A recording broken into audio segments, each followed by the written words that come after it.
Hey everyone, thank you so much for your support of indie agency news. This is one of our favorite things that we do. Let's meet an indie agency.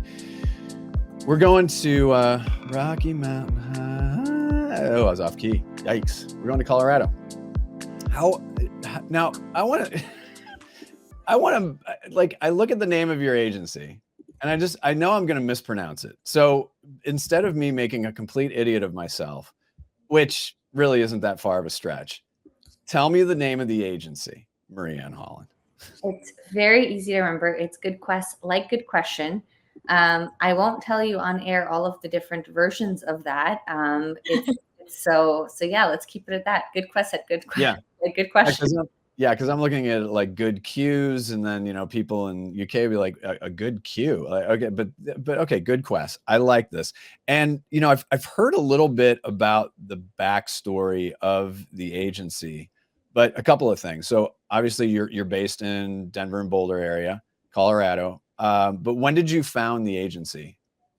So we're founded in 2019, and we're actually our headquarters is Colorado, but we're completely remote. So our entire workforce is distributed, and that's been from day one, since before COVID, which I will say is a claim to fame. So we kind of had a vision of being distributed before it was a mandate. But Holland is actually in Brooklyn, in New York, so that's why I bring that up. Hanging out. Okay. Yeah. Right. I'm in Portland. I got the hipster thing too. So you get it. It's like 3 hipster places. Look at us. Denver, Brooklyn, and Portland. Wow. Look at us. Every agency does a lot of great things. We know this. And sometimes it's easier to explain it. Sometimes it's more challenging to explain it. But what would you say your agency is best known for? For us, it's really simple. It's just human first research design and human first output. We are obsessed with that idea of human centric research design, and that's what we're innovating constantly. And the quick example of that is, how do you make research an experience for respondents so it doesn't feel like something that's like a bore and something you're snoring at as you're answering survey questions. So we've done things like embedded memes into surveys, meditation. We do meditation preludes. For qualitative, we do all sorts of crazy stuff like gamification and play, and all of that lends to better, more human insight. Yeah, and it's an interesting space that you're in, because I like this idea of research design, and the design component of it is really important, because I think that there is this broad thinking that research is research, but then there's varying flavors and degrees of success in all of that research. So talk a little bit more about, you've defined research design to some degree, but talk about it a little bit more. And if you have some specific, you've shared a couple of specific examples. If you're able to name brands, cool. If not, that's fine too. Large CPG company is fine. But I want to contextualize this a little bit, because, again, agencies will talk about what they do, but it really helps, I think, to talk it through. Yeah, Doug, you couldn't have said it. I couldn't have said it better myself. It really is all about the types of research that you do. It's not just research for research's sake. There's so much research, but where we really focus on, and it's the ethos of our name, right? Good quest, like good question, is making sure that we ask the right questions in the right way. And like you said, I think examples are the best way to put it. I think one example that really showcases what we do and how the output is different and how it gives you better answers is a spicy one. So I think it'll be interesting for listeners. All right. Spicy. Yeah, I know. Apologies in advance. It's just the easiest to get. So a client came to us, and they are a client that focuses very heavily on STD testing, sexually transmitted diseases. Yep. And they did all this research with a bunch of different research companies, and they kept getting the answer that something like 95% of people only have protected sex all of the time. Tell me if you think that's right. I don't. So yeah, we didn't think it was right. The brand didn't think it was right, but that's what the research was saying, right? And they worked with multiple vendors. And so they didn't know what to do. They had so much writing on this question, how much distribution to make, how they should position the brand, right? Because it's all about whether or not you feel like you are assisting in people who already feel like they're safe, or whether or not you're helping them get out of a sticky situation, no Right. pun intended. Right. And so, one way where we think about making research more human is really meeting consumers where they are in the way that they communicate. And so memes, right? Especially for the age group and the people that this particular brand was targeting.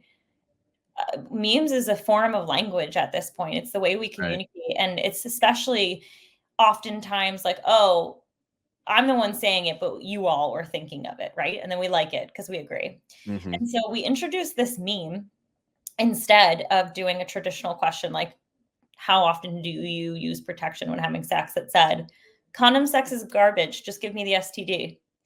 Oh. Yeah. And you have to work with clients that are open to actually digging deep at the question and meeting the consumers where you are and talking like them. And sometimes that means getting spicy. And yeah, we found that 40% of people related to it and 26% said, that's me. So you can see how just changing the question, changing the methodology, doing the research in a different way by meeting consumers, being a little bit more human, changed the entire ethos of the company. Like, think about it.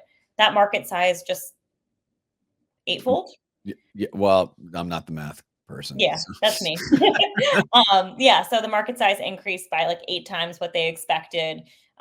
It changed the entire understanding of how these people operate personally, professionally, when it comes to how they should interact with them. So I think Right. that's a good example. It's one that people remember, and it's one that brings to life how we conduct our research. That, in addition to a plethora of other different methodologies. Bonus points for plethora. Now how okay, so let me back up here. So I'm like there's lots of questions in a good way, by the way. So rattle off the categories that your clients are in, because I think that's helpful to contextualize as well. Absolutely. And from a category perspective, we're actually really promiscuous, to keep going with Holland's. Hey, here we go.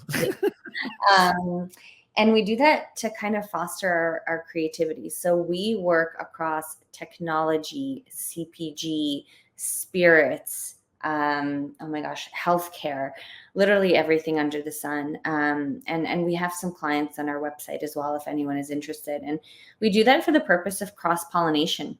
We'll often learn something in CPG that's super interesting from a methodology perspective or just a human insight perspective that we can then apply to technology or healthcare, et cetera. So we've decided very strategically not to choose like a singular point of focus when it comes to industry, and kind of expand our wingspan. Expand the wingspan. I like that. Now, how does it go from research to creative to output? Because you're talking about your methodology, you're talking about the process. Now, I'm a brand, I've been working with you, like what's next? Yeah, I think that comes twofold. I'd like for both Maria and I to answer this because our brains are the exact opposite. So I'm going to be able to speak to one Okay, half, this will be and very interesting. and she'll be able Okay. to speak to the other. So All right, I please think when continue. it comes to output, the biggest barrier that we've had in research, and I'm speaking of myself as like the resident nerd here and the problem in this situation, Mhm. is that we speak a different language. Analysts, researchers, people running the research, our language is very finite, right? It's very point and shoot. This is the question, this is the answer. And I think that's where a lot of research falls down, because when you're thinking about brand and you're thinking about the people who are using this research, they're creative thinkers. They're big thinkers. There's strategy. There's a lot of ethereal. There's a lot of subjectivity. People don't respond to, oh, well, you made the bag pink, so I like it. They respond to the entire experience of the brand. And I think Mhm. oftentimes researchers can't see that. And so I think when it comes to output, it's figuring out who can most benefit from the research, and then literally getting a translator to translate the research into what a brand can understand.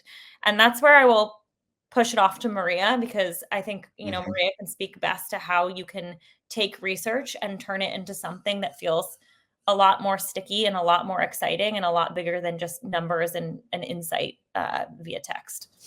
Absolutely. And I think it starts from also our background. So Holland kind of alluded to her background. She's, statistician by trade, et cetera. So I'm the complete opposite. I'm, co-founder of a research company, but my background is brand building, strategy, copywriting, right? And I was always the recipient of the research, and I would get these pages of dense statistics on my desk, and I would think, gosh, there's nothing in here that's inspiring. There's nothing in here that really tells the human story, which is what we're all after when we're thinking about product or innovation or marketing, whatever it is, right? We're talking about people. And so for us, when we started building GoodQuest, we started thinking about, how do we tell stories, and what is a story? What's a data story? And where we've landed, the brief that we give our internal teams is, every report that leaves GoodQuest, make it read like a steamy novel. Make it so exciting that it is a page turner that you cannot put down. And that's our goal with every single piece of output that we're building. So whether we're working on, and these are actual real clients and real problems, whether we're working on opioid-induced constipation drugs, or whether we're working on potato chips, the brief is the same. Make this report feel so innately human. They're so laden with stories that you literally can't put it down. You feel like you're reading something you shouldn't be. But it's really the data just wrapped in a very different way. Yeah, again, it's one of those things where you think, well, yeah, this all makes sense, but then actually doing it is very different. Let's talk about being independent and why being independent is important for you and your team. Yeah, I can start. I think for us, being independent is, in terms of the way that we're operating, is it allows us to do everything from the ground up. I think a lot of times right now in research and in creative and in brand, there's a lot of puzzle piecing of, let's take this group here and merge with this group here, and it's taking a lot of different ways of thinking and trying to merge it into one. And it can work sometimes, but it doesn't work often. And I think for us, being independent and allows us to do everything from the ground up, to be the people who get to think these ideas holistically together and build them together, where they can live under one company mission, which is to make research more human. And it just allows us to do that foolproof in a way that I feel like we wouldn't be able to if we weren't. Yeah. Maria? Yeah, it honestly just allows us to be a little bit kookier and test more interesting things because we don't have a boss, Kookie's good. Like I gave the meditation example, and we found that meditation as a prelude in surveys works really, really well. We see regularly 50% less I don't knows in answer choices. Wow. Oh my goodness. Wow. But the reason Who I say, knew? yeah, who knew? But where that idea came from is, I'm a nutty Burning Man person. I probably went to Burning Man, did a bunch of meditation, and came home and was like, Holland, we got to put this into the studies. And she was like, okay, you kook. But then we tested it and it works. So, being independent is really great because we can really let kind of our creativity flow, and we put rigor behind it 100% of the time. I will say that it starts with a kooky idea, but then we test it until it's absolutely foolproof before we offer it to clients. Right. Did you go to Burning Man this year? Not this year. Not this year. Luckily. Yeah, luckily. Oh, Dodged a good. bullet. Well, you were speaking so comfortably about it, and then it wasn't like, I'm a Burning Man person, and it's like, yeah, that okay. Whew. All right, dodged a bullet on that one. Let's see here. Yeah, that was a good dodge. We've covered a lot of reasons why a brand should work with you, but if you had to distill it down into one idea, what would you say that is? That's a tough one. I think that's why Maria and I are looking at each other. I think for us, we call ourselves the anti-research research company, and you want to work with us because you're sick of the traditional ways of research, or you're not getting the answers that you want, and you're open to something a little bit more exciting, a little bit more human, and excited to play around a little bit with research, to be a little bit ballsy, if you will. Sure, sure. Yeah, which is, that's why I said it takes the right clients, right? Because it has to take clients who are excited to do something different. Right. I agree. And I mean, all of these companies that we're working with, we tend to work with large scale brands. They all have to do the research anyway, right? There's these massive Right. budgets for research. You might as well, do it in a way that it's better, more effective, more interesting, and just more fun. More fun for the respondent, more fun for the client. And the output, the insight is more fun in the sense that it's just more enlightening, it's more inspiring. So if you have to do it, you might as well do it the good way, right? The good quest way. Oh, wow. Look at that. Thank you. I was about to do that myself. Somebody was in. It's a good quest. No, that makes a lot of sense. And the word that you threw in there, fun, we tend to forget. We tend to forget that one sometimes. Oh, Yeah, specifically in research. Well, I mean, no, but you're proving that it can be much more productive and more fun. Let's talk about talent. Why should talent be putting the agency on their list? Oh, yeah. I mean, in terms of talent and why they should be joining us, I think it's really easy for us to answer. Our company culture is bar none. We really put a focus on making sure that people are doing what they love. And we believe if you enjoy it, go after it. I'm not going to try to force you to do something that you don't know how to do. And so the way that we've even designed our teams is, oftentimes they're broken up into part analyst, part strategist, part designer, and we let the experts do what the experts do. And I think, if you're passionate about it and you're good at it, and that's where you foster your growth, that's where you have the most fun. Outside of work, I think we have a really good company culture when it comes to remote work. And I think that's hard to say. And I'm not just BSing you. We do offsites twice a year. We've gone to Mexico City. We're going to New Orleans in a month. And the whole point is because you need to be friends in order to want to work with each other. And the nice part about remote work is, I can get away from you if I need to.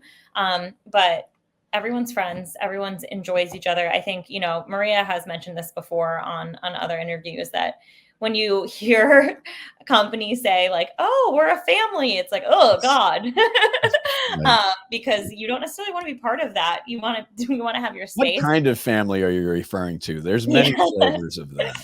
Exactly. But yeah, we've created a really fun working environment. And I think, as a small agency, what's really scary for people to join is whether or not you have room to grow. And we've always figured that, just because we're small doesn't mean that there's not room for growth. And if you see something, grab it. And we've had people who have started as project managers and now are director of operations just because they wanted it. So I think, it's allowed us to be kooky with the way we operate our business too. And there's that word again. I like it. And I wouldn't change it. I like the quirky kooky thing. I understand that. Maria, anything to add before I go to our little thought experiment question? Only that, we respect each other. We respect each other's time. We respect each other's opinions. We're a small agency, but we will never burn the midnight oil. That is something, Holland and I come from agency life, and we've been part of business models that are designed to work you to the bone.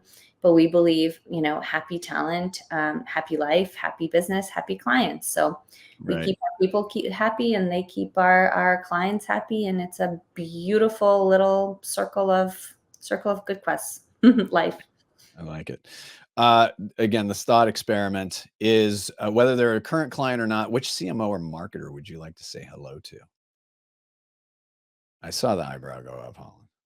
I saw that. I know. I mean, the world's our oyster. I'm trying to think.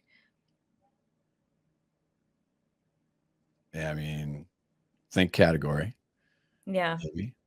I know I'm trying to go between business and honestly sheer passion. We were at No, do the passion first. Yeah, I was going to say we were at a market research event, and we met one of the research analysts from King's Hawaiian Roll.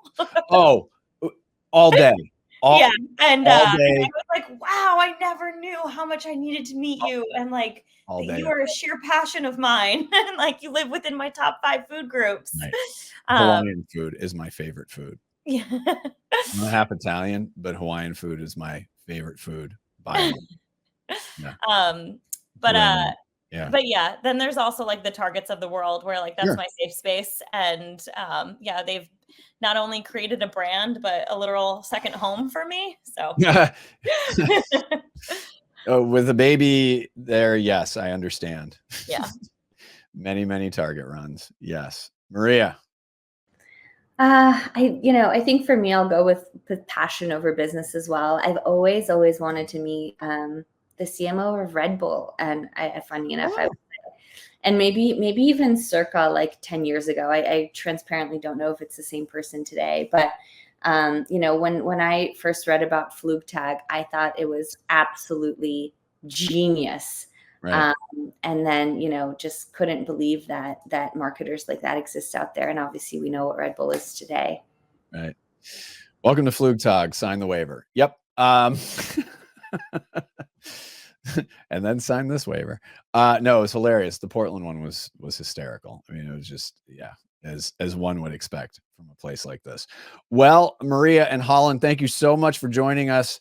Really appreciate you both taking the time, and fascinating stuff, really fascinating. And yeah, I just, there's got to be more to come. So I'm just fascinated by the work that you're doing, and we wish you the very best going forward.